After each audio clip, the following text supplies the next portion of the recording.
Hello, viewers, and welcome to another episode of Fleet Action Report.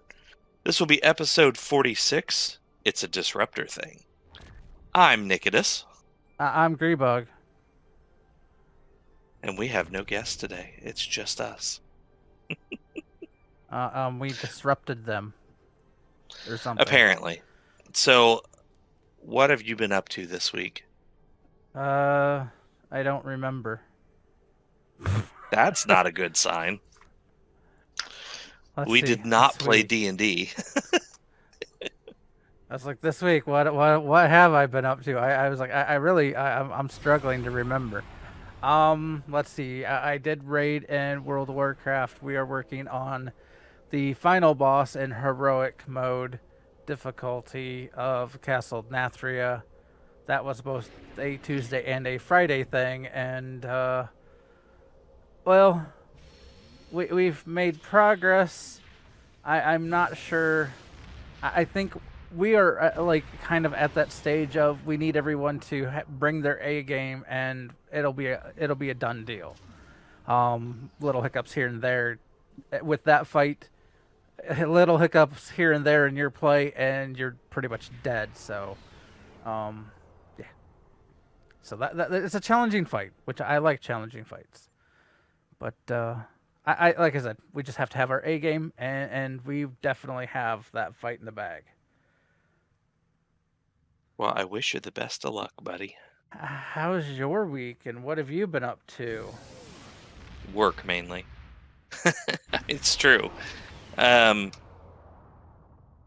Game-wise, I started playing Valhalla again.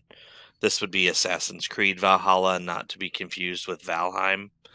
Kind of getting into it now. I really wasn't before, but I don't know if I just got to a point in the story where it's starting to take off or what. But I'm more getting into it now.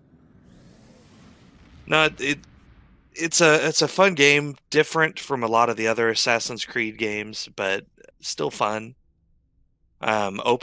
Much more open world than the other Assassin's Creed games. So there's just a lot to do, and I think it was maybe a little daunting to me to start with.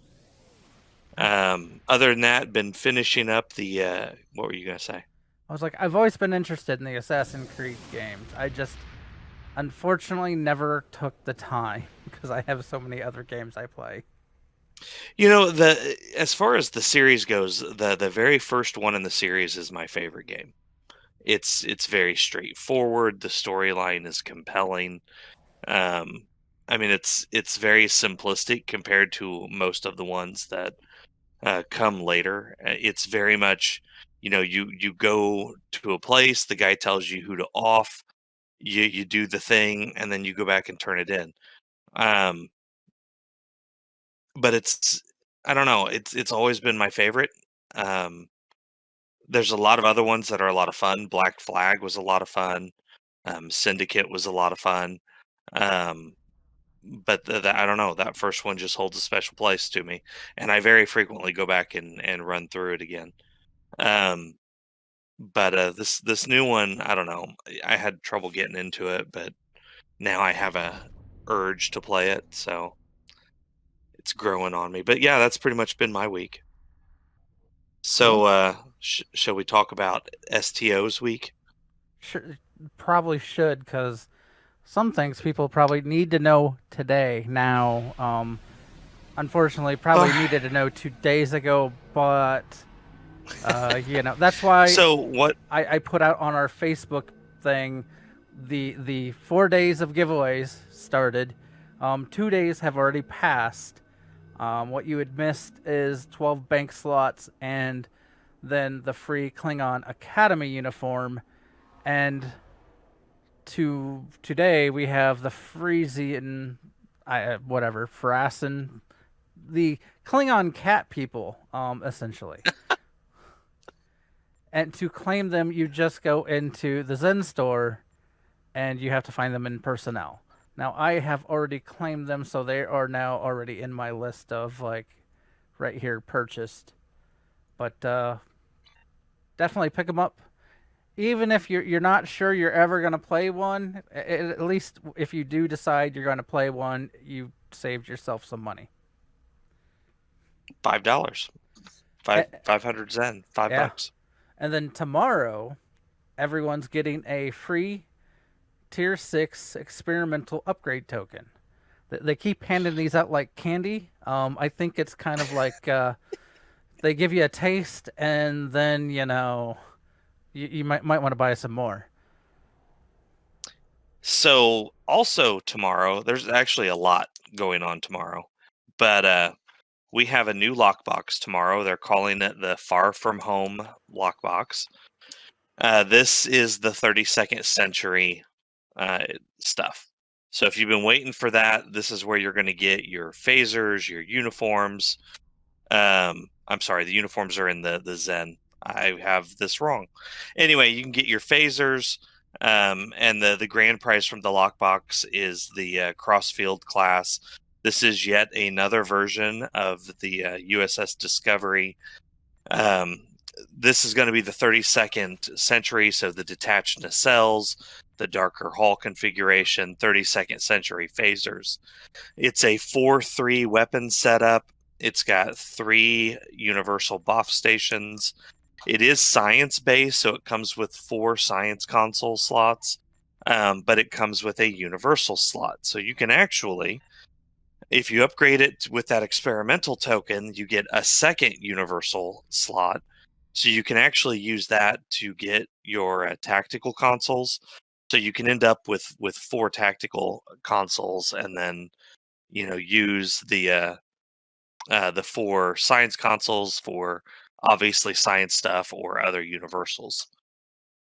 So there's a lot of potential in how you build this ship is basically where I'm going with this. The other 2 items, so they're adding some stuff into the Lobby store as well.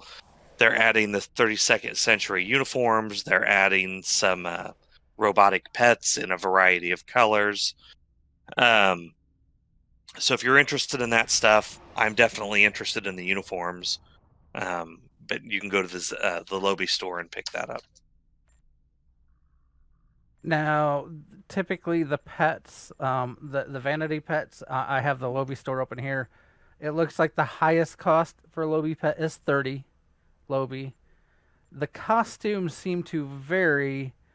I would guess they will be no cheaper than 200 Lobby, but odds are they might be closer to the outfits at the top of the list, which are 300 Lobby. So it'll likely be one of those two. It's either going to be 200 or 300 for the 32nd century.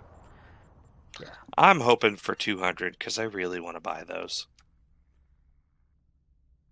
But also, they've been announcing all kinds of stuff and things.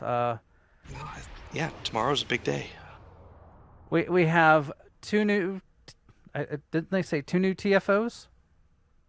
Well, the only TFO that they've announced is Remain Klingon. We don't know a whole lot about it. 2 episodes, a TFO, and patrols. Or 3 episodes. There's okay, a lot going on. So yeah, there's a new TFO coming out. It's called Remain Klingon. It will be starting tomorrow, and it will be part of an event. The event is called Only Quonos Endures.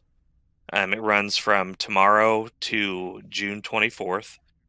It says you have to have 40 daily progress to earn the grand prize, but you can get 2 progress points each day, so it's really 20 days of progress.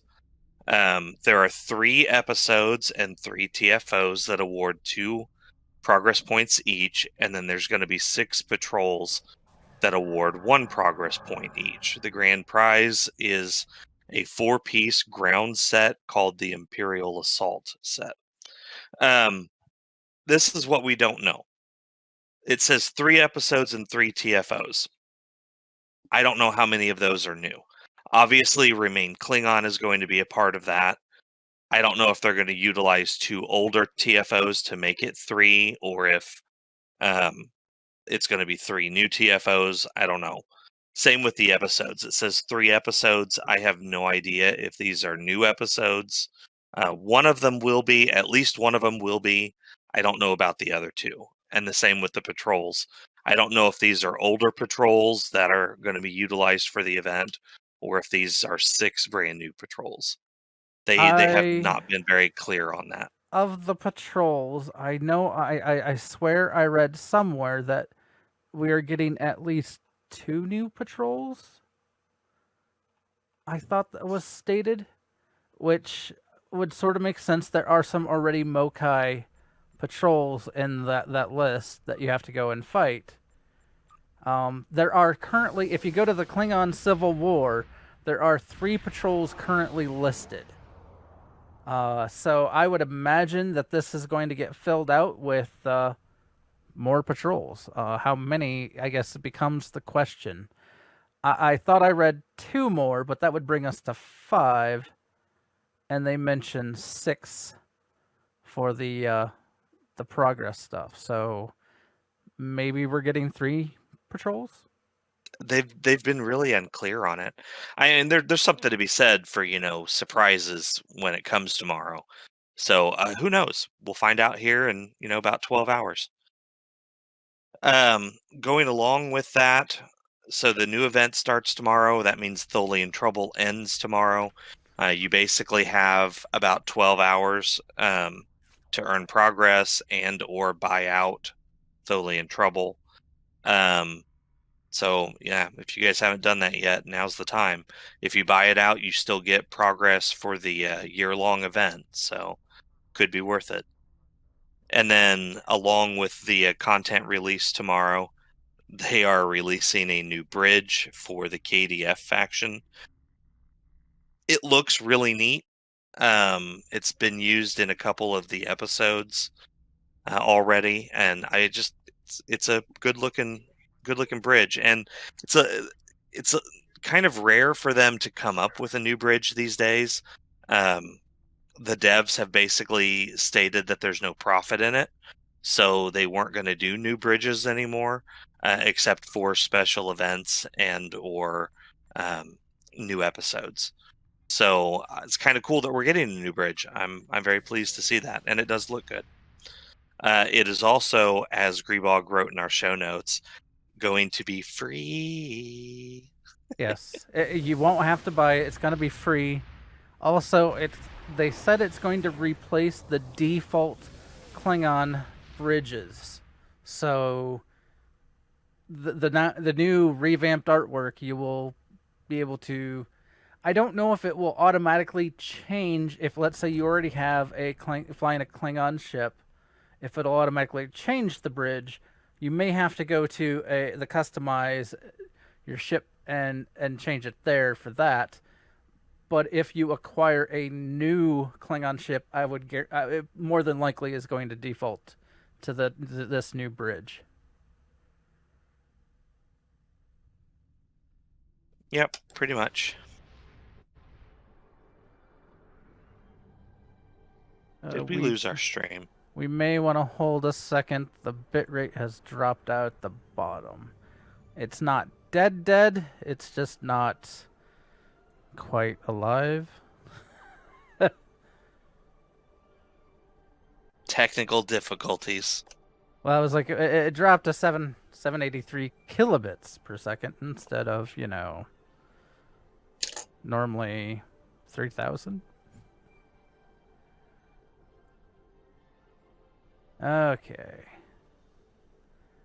Come back to us. Come back to us, bitrate.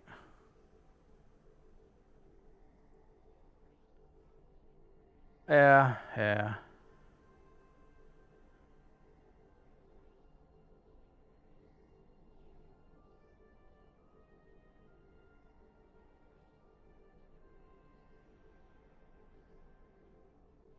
I'm trying to...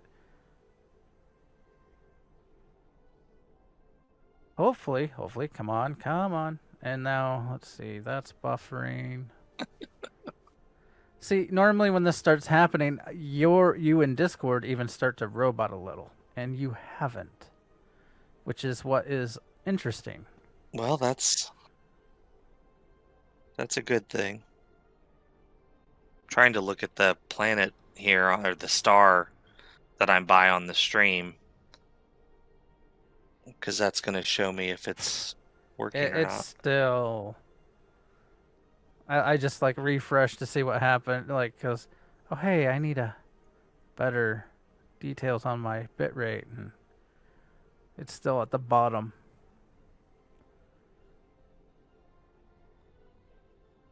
I wonder why that happens.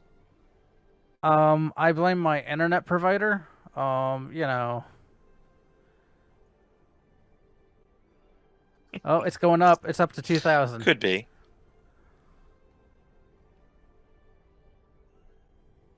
Okay. Well, there. Now it's somewhat caught up. All right, so I guess we'll go ahead and try this. The primary target for today is equipment for disruptor builds. This is following up on last week's phaser builds. Some of this is going to be the same, most of it's different, but we will try to run through this real quick. First up, we'll run through some episodes and their rewards. In the Solanea Dyson Sphere arc, you can run the mission Surface Tension. This will award you with a tactical console, the Counter Command Multi-Conduit Energy Relay. This adds bonus percentile damage to phasers, disruptors, and I believe radiation. So if you're running any of those damage types, there you go. Also, let's see, in the New Frontiers, let me come back to that. Let's do the Iconian War arc. You can run Blood of Agents. This gives you a 3-piece set. There's a Harmonic Resonant Relay, a Resonant Transphasic Torpedo Launcher, a Resonant Disruptor Beam Array, or Resonant Disruptor Dual Heavy Cannons. The 2-piece set here grants weapon power and increases damage to shields. The 3-piece set grants fire cycling haste and a damage boost. There's a bunch of stuff in the New Frontiers arc. I'll let you run through that there, Greebog. Sure. I was still watching our bitrate flop around. So We still having issues with that? Well, I mean, I can keep going if you want. So you want me New I'll let you have the Frontiers reputation. here. Do you want to do that?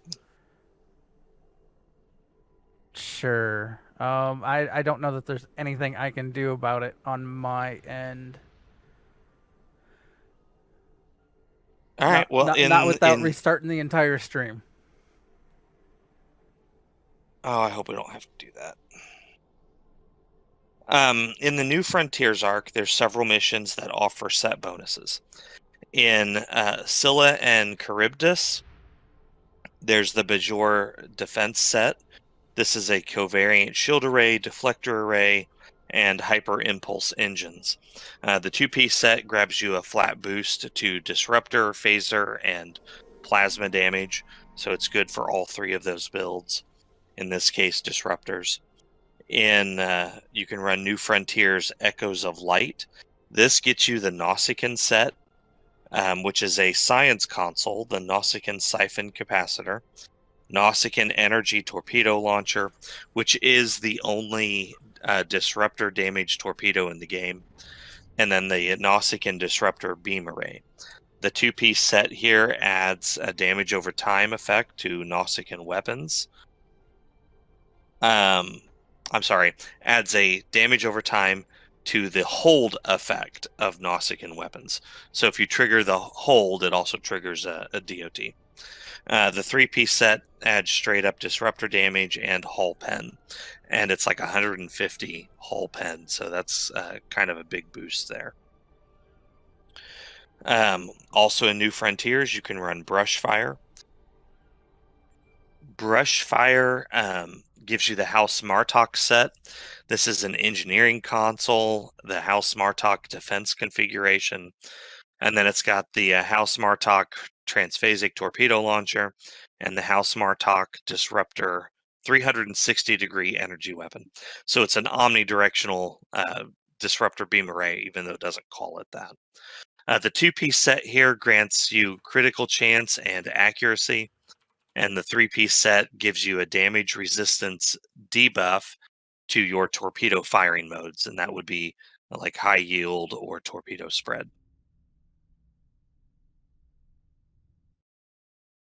Okay, so are we good? Do you want to try running Sure. through the reputation stuff? All right. Reputations. All you, buddy. So Discovery has the Dark Matter Quantum Torpedo. I have never used this. How what is good about this? Yes. Honestly, The quantum torpedo? Yeah. Is it just for the three-piece So, set? well, it's a quantum torpedo. I'm going to switch characters here. I'll jump on my Klingon that is actually using it. I'm actually using this on two characters. I'm using this on Katis with his phaser build, and I'm now using it on Sarian for his disruptor build. Well, I mean, so the Dark Matter Quantum Torpedo Launcher. +2 bonus all damage on it, it looks like. But that might be because I'm tier 6 for the rep. But other than that, it's kinetic damage. It does give you the 3-piece set. Or, well, 2-piece, 3-piece set if you're going for the set. At tier 4, you can get the console, which is Lorca's custom fire controls. It is a tactical console, though it is a good tactical console. I've seen many builds use it. It's got 3% crit chance, 6 weapon power setting, and 120 on its starship shield penetration, which plus 120 is kind of a massive amount. So definitely something worth looking at. And it's not hard to get to since it's only a tier 4. The 2-piece set for that, it gives you a crit severity buff. The 3-piece, if you go with that, grants free quantum torpedo shots. So you would need one of the other weapons here, which would be the Disruptor wide-angle dual heavy beam bank, or there's a phaser version. So if you were doing a phaser build, you would have that option. But since we're talking about disruptors, you'd want the disruptor ones. Also at tier 4, you can get the Mycelial Harmonic Matter Antimatter Core. This is a pretty good engine, or warp core to pick up. I say pretty good. I've seen many people use it in their builds. Other people say to stick with the one of the ones from the Spire. So it really becomes what you prefer.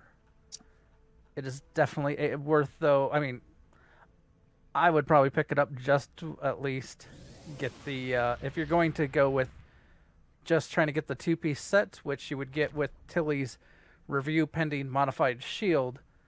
If you're looking for survivability with the antimatter core and the shields, together they'll give you a massive hull regeneration, and it helps great with your survivability.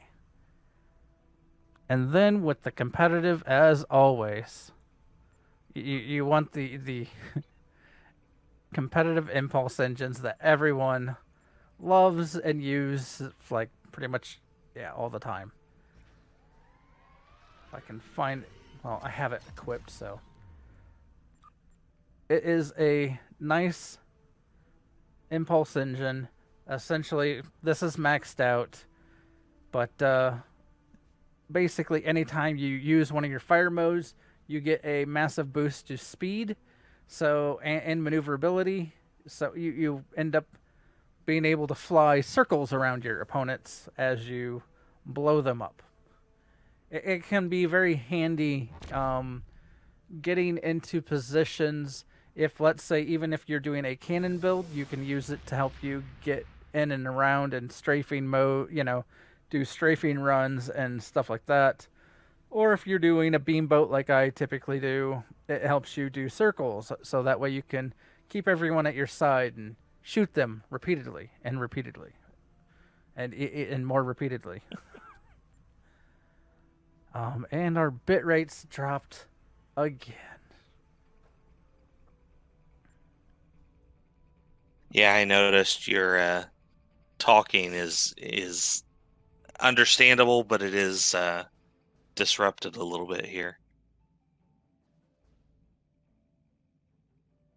I'm always a little Could disrupted. be worse though. Ugh. So in under crafting, there's only a couple things here. You can craft the omnidirectional disruptor beam array, or you can craft the tactical console disruptor induction coil. The induction coil is a straight up disruptor damage boost. At Mark 15, it's a 35% boost to disruptor damage.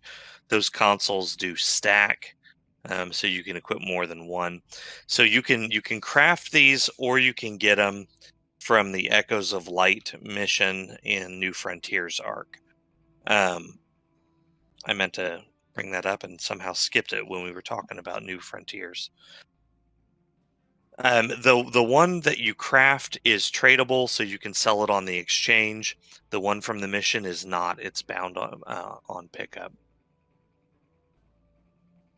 We haven't totally lost our stream, have we? I don't think so. Okay. Well, you're still recording, right? I'm still recording, which means this is definitely going to.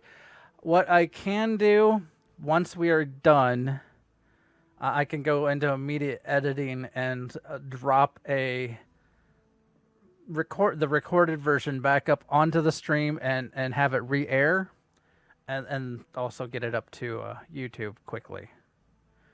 So Okay. All right. Well, there's that anyway. Okay, so in the Zen store, just a couple things here. There's a universal console, the Entangled Quantum Bombardment, that does add directly to disruptor damage. You can buy that on any of the temporal warships, which there's one of each faction. You can also get the Spiral Wave Disruptors. Now, this is something that's linked to the Cardassian ships, so you have to buy a Zen store or lockbox Cardassian ship, and then you can unlock these Spiral Wave Disruptors in the Dilithium store under the Reclaim button. You must buy the Dilithium store versions in order to upgrade the quality and marks of these weapons. The ones that actually come on the Cardassian ships are not upgradable.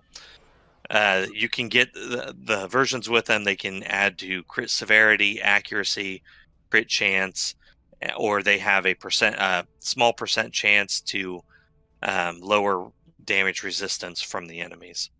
So these, for a long time, these were considered the meta.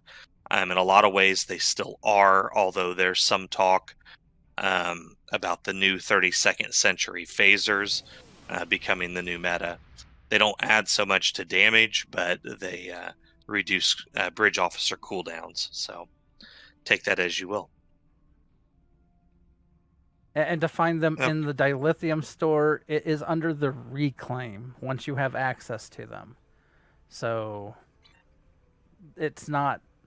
I always forget because I would think, oh, it should be like in one of these like other places, and it's the Reclaim spot, even though you're technically buying them for the first time. Well, you get them on the ships, so you know. Now to the Lobby store. The Lobby store, again, has the consoles. We mentioned a lot of these last week. which would be the binaural infusion circuits, the tachyokinetic converter, the interphase quantum distributor, which that would be mainly for a exotic particle build. There's also a Delphic distortion torpedo to make that a two-piece set.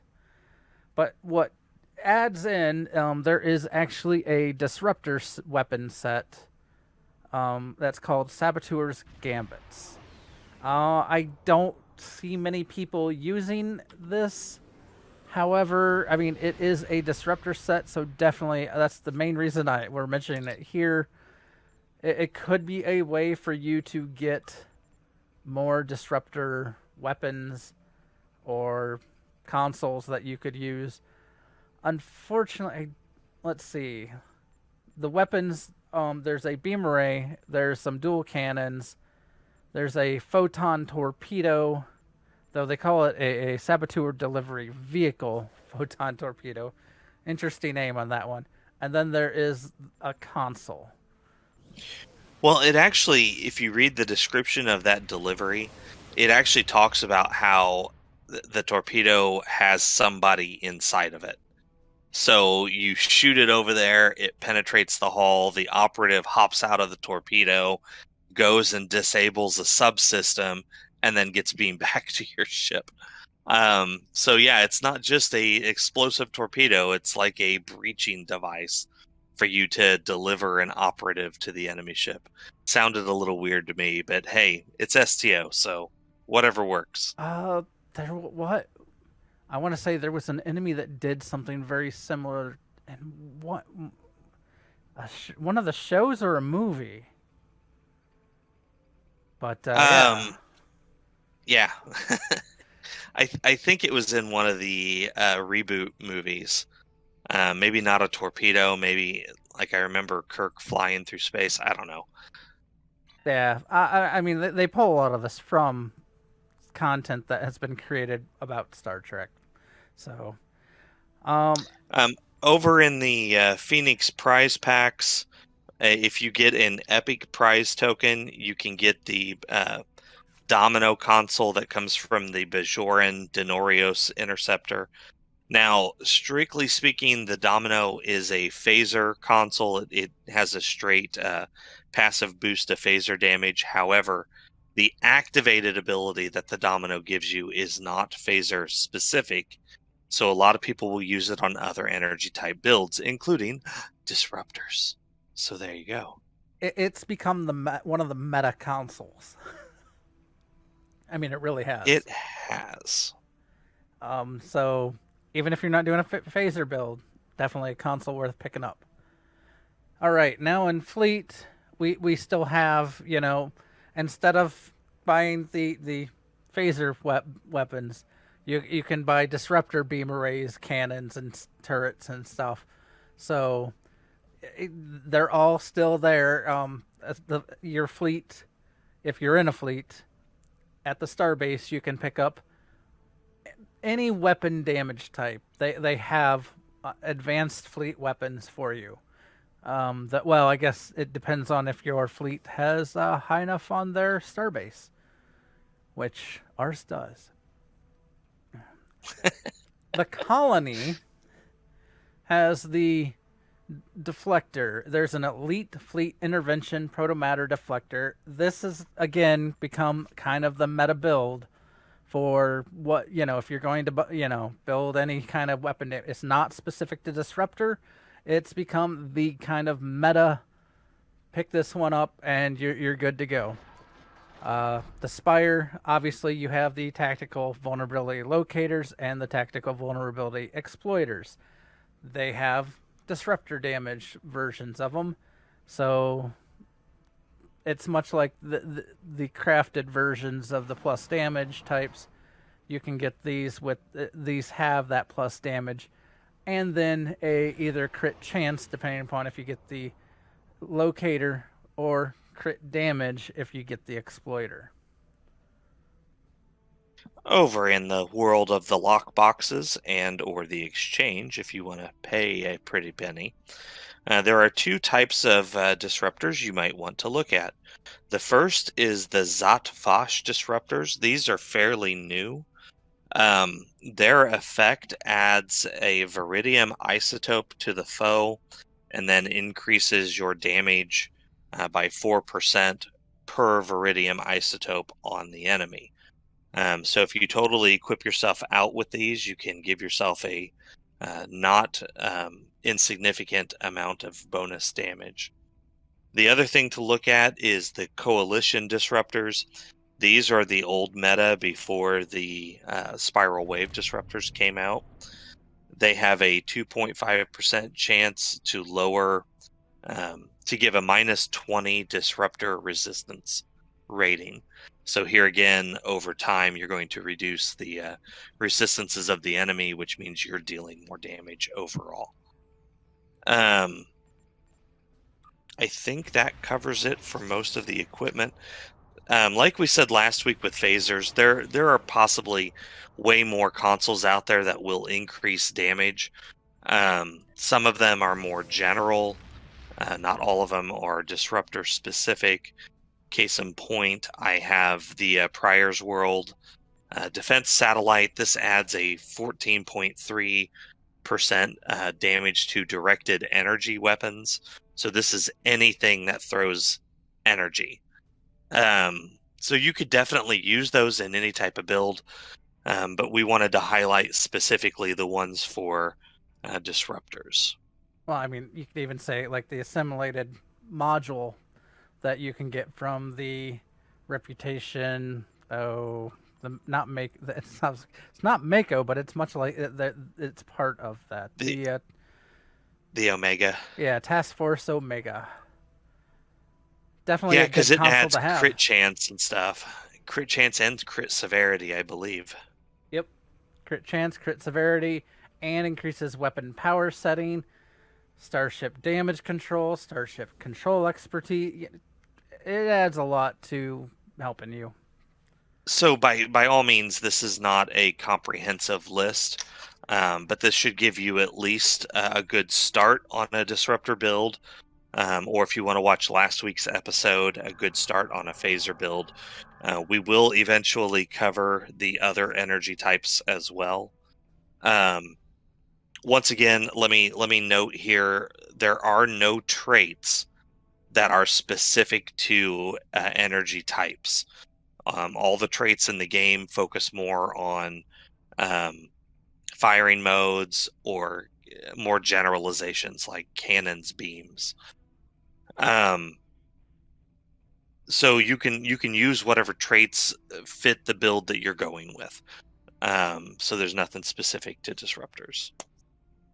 I don't have a secondary target for today, but we went through this much quicker than we went through our phaser build. Well, I think part of that is because the consoles that were mentioned already in the phaser setup, we already mentioned this, but here you go again. Pretty good consoles, but yeah. That's true. I was looking ahead a little bit when we get to Tetrion. Tetrion's going to be an interesting weapon set to talk about. There's more stuff for Tetrion builds than I had realized. I mean, they just added to the Tetrion build. They did. For those of you that, if you haven't realized that you're going to do a Tetrion build, you probably want to complete the Tholian event because it gives you a console that does increase your Tetrion damage.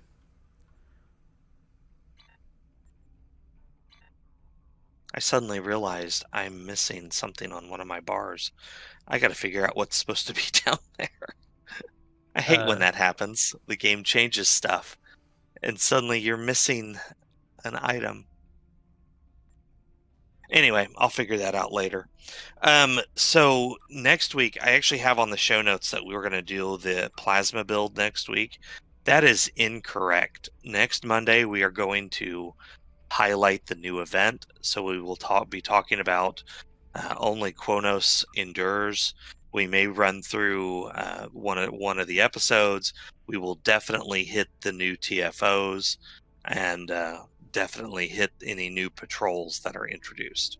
So the event next week, and then the week after that, we'll jump back on to our series here of doing the energy weapons. I'm hoping to get the energy weapons done before we get to our 1-year anniversary. That way, anybody who wants to join us for the anniversary PvP event can at least have the start of a good build going on, give themselves a boost, maybe be a little bit more competitive. Although the last time we did PvP, it was Greebog and I that were on the losing end. So we'll see how this goes. I'm still going to be on the losing end. Oh, you keep saying that, but both of us have made improvements to our build over the last year. So we'll see. We'll see how things go. If you are interested in joining us for the PvP event, we are welcoming any and all who want to come along. All you have to do is go to fleetactionreport.com. That's where all of our contact information is, and just send us information. Send us your in-game handle, and we'll get with you, make you part of the show for our PvP episode. You do not have to be a member of the AIE fleet, but as with anything else, anyone who is in the fleet is more than welcome to join us, or in AIE in general. Even if you have never played STO before, if you are interested in joining us, we can help get you ready for the PvP episode. I don't mind helping new players at all. I'll even get in my shuttle and run around with you. And the progress our fleet's been making on our holdings has been quite impressive. So we are moving right along through a lot of the colony is getting close to knocking out some tier 4 stuff, which will be nice. We need to get to tier 5 of the morale for the Kentari Bridge Officer, which is one of our goals. That Kentari Bridge Officer is one of the recommended bridge officers to use. So, but I'm still waiting on that. We are down to 3 projects on the K-13, and that will be done, except for the 3 major projects to complete it. So we have 6 projects left for K-13, and then it's going to be completely done.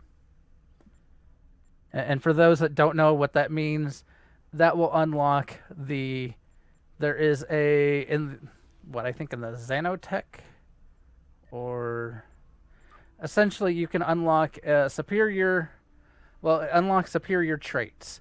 There are some general traits that you have, and with the K-13 you can unlock superior versions of many of these traits.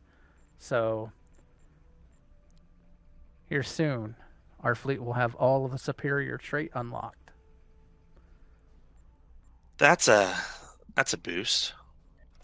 We just have to make sure you have enough fleet credits to go and buy said stuff. Fleet credits. I mean, and if people they need a fleet and to donate stuff to a fleet, I know a fleet. Yeah, I do too. It's a really good fleet, and it comes with the benefit of joining the AIE gaming community, which has groups that play most games that are out there, even older ones. We also have a board game group and a D&D group. So AIE is full of people like, many of us who just play lots of games. Yep. And there's a lot of benefit. I've been in AIE for a while now. There's a lot of benefits that come with it. We even ran our own convention this last year during COVID. Granted, it was a virtual convention, but it was still a lot of fun. Lots of people playing games. All right, guys. Because of our technical difficulties, I think we'll go ahead and end it a little early tonight. We'll be back next week, as stated. We'll be running the new event stuff for only Kronos endures. All right. Anything you want to end there with, Greebog? Thanks for putting up with our struggles with the bitrate and all that fun stuff. Yeah, bitrate.